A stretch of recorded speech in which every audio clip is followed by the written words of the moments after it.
जय हिंद आप सभी को। आज मैं फिर से आप लोगों के बीच एक मैथमेटिक्स के जितने भी बेसिक होते हैं, घात और घातांक पर आधारित जितने भी सूत्र लेके आप लोग बीच आए हैं। देखिए, घात और घातांक होता क्या है? तो जब किसी भी संख्या का जो पावर होता है ना, वही हमारा घात और घातांक होता है। देखिए यहाँ पर हम इसे इसको इंग्लिश में एक्सपोनेंट और एक्सपोनेंशियल भी कहा जाता है, घात और घातांक का, ठीक है ना। तो देखिए पहले जो फार्मूला है, पहला है ए के पावर एम गुने बी ए के पावर एन बराबर ए के पावर एम प्लस एन, यानी इसमें ए हो गया आधार और एम एन हो गया घात हो गया, ठीक है।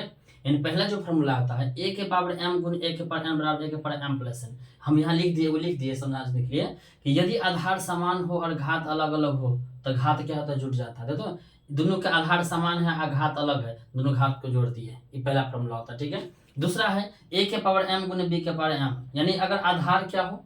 अलग अलग हो, घात समान हो तो आधार गुना हो जाएगा, घात पावर हो जाएगा, ठीक है।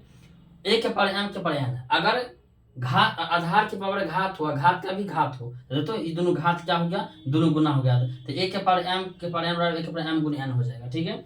ए के पावर एम बटा एन, इसका मतलब हुआ अगर भागा में आधार समान हो, घात अलग अलग हो तो घात घट जाता है। देखते भागा में आधार दोनों का समान है, घात अलग अलग है तो घात घट गया है, तो ए के पावर एम बटा एन बराबर ए के पावर एम माइनस एन होता है। उसके ए बी के पावर एन, अगर दोनों आधार के पावर कोई संख्या हो तो ए के पावर एन गुने बी के पावर अलग अलग कर सकते हैं, ठीक है।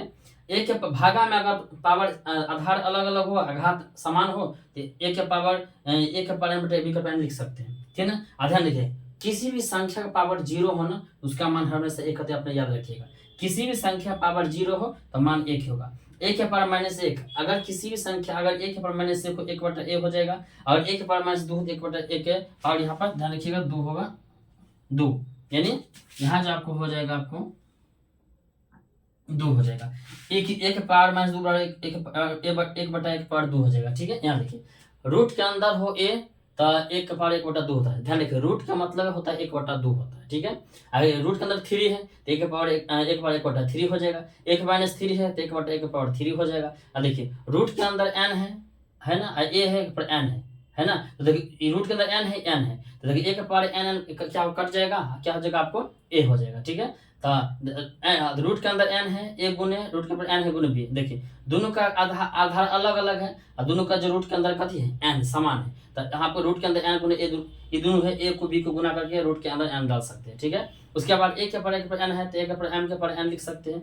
आगे देखिए रूट के अंदर 2 है के पार तो a के पार 1 बटा 2 लिख सकते हैं। a के पार m हो और b के पार m हो तो 1 बटा b के पार m लिख सकते हैं, ठीक है ना। तो ये घात और घातांक के जितने भी फार्मूला होते हैं, सब फार्मूला इसमें, ठीक है। तो आप आराम से उतार लीजिए, इस घात घातांक के जितने भी इतना काफी है, इतना आप याद कर लीजिएगा तो घात घातांक सरस आपको बन जाएगा, ठीक है ना। ये आप घात घातांक क्या होता है, ये आपको स्क्वायर और क्यू याद रखिएगा।